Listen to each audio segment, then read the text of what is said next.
Pernah kebayang nggak gimana ceritanya sebuah negara bisa ditempa langsung oleh api dari perut bumi ya? Nah, kali ini kita akan menyelami kekuatan geologis yang benar-benar dahsyat yang melahirkan Kepulauan Indonesia. Ini tuh cerita tentang tabrakan, tekanan, dan kekuatan alam yang luar biasa, yang pada akhirnya membentuk sebuah negara. Yuk kita mulai petualangannya. Oke, kita mulai dari sebuah ledakan. Benar-benar ledakan. Bayangin ya, tahun 1883 Krakatau meletus dan suaranya itu jadi suara paling keras yang pernah tercatat dalam sejarah modern. Energi yang dilepaskan itu, wow, gede banget. Sampai-sampai menciptakan tsunami raksasa dan bahkan mengubah cuaca di seluruh dunia. Nah, ini jadi pengingat yang sangat jelas tentang kekuatan luar biasa yang tersembunyi tepat di bawah kaki kita di Indonesia. Dan kekuatan ini nggak main-main skalanya. Coba lihat, Indonesia itu bukan cuma satu daratan besar, tapi ya semacam mosaik raksasa yang terdiri dari lebih dari 17.000 pulau. Betul, 17.000. Gak heran kan kalau kita ini jadi negara kepulauan terbesar di dunia. Ini kan yang bikin kita penasaran ya. Kenapa sih bagian dunia yang satu ini bisa aktif banget secara geologis? Maksudnya, apa sih yang sebenarnya terjadi di bawah sana sampai bisa menciptakan ribuan pulau dan ratusan gunung berapi? Jawabannya, ya, tertulis di dalam bebatuan dan pergerakan bumi itu sendiri. Nah, untuk menjawab pertanyaan tadi, kita harus sedikit zoom out dulu nih. Kita perlu lihat gambaran besarnya. Karena gini, untuk benar-benar ngerti soal Indonesia, kita harus paham dulu cara kerja planet kita secara keseluruhan. Anggap aja bumi ini kayak sebuah puzzle raksasa, yang kepingan-kepingannya itu nggak pernah diem. Ada satu prinsip dasar banget nih dalam geologi, yang diungkapkan oleh James Hutton. Dia bilang, masa kini adalah kunci menuju masa lalu. Maksudnya apa? Sederhananya gini, proses-proses alam yang kita lihat sekarang, misalnya erosi oleh air hujan atau pergerakan tanah yang super lambat, itu adalah proses yang sama persis yang udah membentuk planet kita selama miliaran tahun. Jadi, dengan melihat hari ini, kita bisa membaca apa yang terjadi di masa lalu. Dan teori kunci yang menjelaskan semua ini, namanya tektonikal lempeng. Ini idenya keren banget. Jadi bayangkan aja kulit terluar bumi itu bukan satu cangkang utuh yang solid, tapi pecah-pecah jadi beberapa lempengan raksasa yang kaku. Nah, lempengan-lempengan inilah yang terus-terusan bergerak, saling bergesekan, bertabrakan, atau bahkan menjauh satu sama lain. Nah, ini dia bagian paling pentingnya. Lempengan-lempengan yang kaku dan rapuh ini, yang kita sebut litosfer, sebenarnya kayak mengapung di atas lapisan yang lebih panas dan ya, lebih lunak, namanya astenosfer. Bayangin aja, astenosfer itu kayak karamel yang super kental, bisa mengalir tapi pelan banget. Nah, perbedaan sifat inilah yang bikin lempengan-lempengan raksasa di atasnya, beserta benua-benua, bisa bergerak. Tapi, ide ini butuh waktu lama loh buat diterima. Awalnya, di tahun 1912, ada Alfred Wegener yang melihatin peta dunia terus mikir, tunggu dulu, ini kok benua Amerika Selatan sama Afrika bentuknya pas banget ya, kayak potongan puzzle? Tapi waktu itu idenya dianggap aneh. Baru puluhan tahun kemudian, di tahun 60-an, setelah kita bisa memetakan dasar laut, para ilmuwan akhirnya nemuin bukti kuat dan bisa bilang, Wegener benar. Dan inilah dia kepingan-kepingan puzzle itu. Seluruh permukaan bumi kita ini terpecah jadi lempeng-lempeng raksasa ini. Coba deh Anda perhatikan garis-garis batasnya. Nah, di sanalah dramanya terjadi.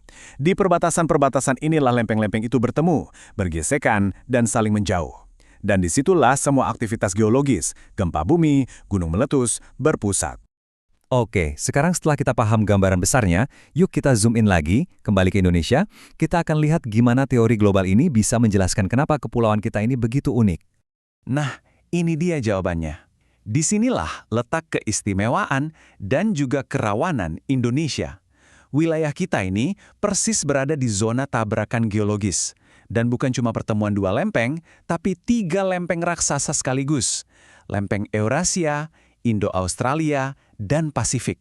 Bayangin aja ini kayak persimpangan jalan paling rumit dan paling rusuh di seluruh planet. Dan ketika lempeng-lempeng ini bertabrakan, terjadilah sebuah proses dahsyat yang namanya subduksi. Gampangnya gini, lempeng samudra yang lebih berat dan padat itu akan menyelam atau menukik ke bawah lempeng benua yang lebih ringan. Proses penyelaman inilah yang jadi mesin utama di balik hampir semua aktivitas vulkanik dan gempa bumi di Indonesia.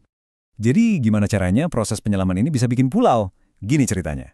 Pertama, pas lempeng samudra itu nyungsep ke dalam mantel bumi yang panas, dia tuh bawa bekal air laut. Kedua, air ini ternyata bikin batuan panas di atasnya jadi lebih gampang meleleh. Nah, jadilah magma. Ketiga, magma ini kan lebih enteng, jadi dia berusaha naik ke atas, cari jalan keluar. Keempat, boom, dia meletus di permukaan sebagai gunung berapi. Dan setelah ribuan atau jutaan tahun, letusan yang numpuk terus-menerus akhirnya membentuk sebuah pulau. Dan rangkaian gunung berapi inilah yang persis membentuk tulang punggung pulau-pulau besar di Indonesia. Coba bayangin, jejeran gunung di Sumatera, Jawa, Bali, sampai ke timur itu semua hasil dari proses tadi. Makanya, seluruh wilayah ini jadi bagian dari jalur yang sangat terkenal, Cincin Api Pasifik atau Ring of Fire, sebuah sabuk raksasa gunung berapi yang mengelilingi Samudra Pasifik. Nah, di bagian terakhir ini kita akan lihat sisi lain dari cerita ini. Ternyata semua kekuatan geologis yang dahsyat ini tuh ibarat pedang bermata dua. Di satu sisi, ia menciptakan kekayaan alam yang luar biasa.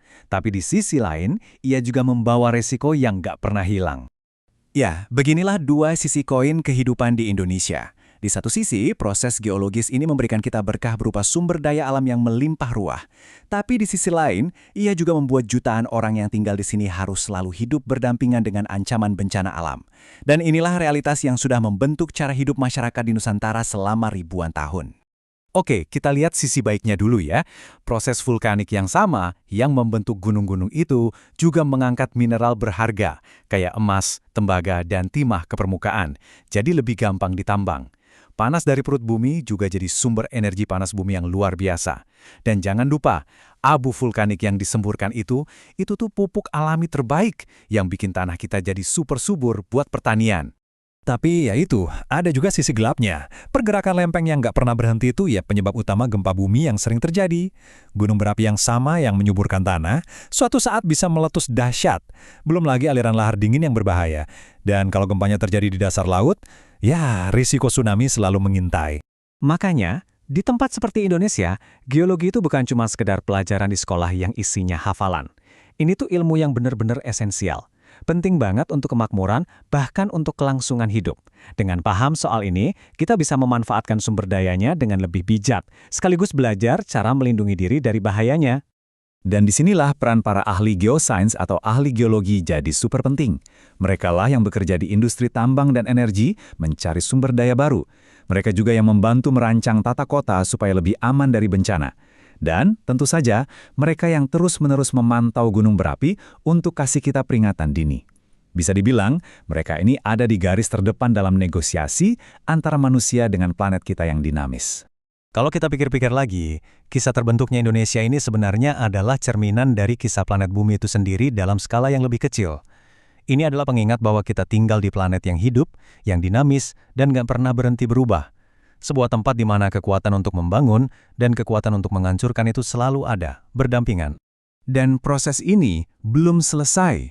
Lempeng-lempeng itu masih terus bergerak, gunung-gunung baru mungkin sedang terbentuk di dasar laut, dan kepulauan Indonesia pun terus berevolusi.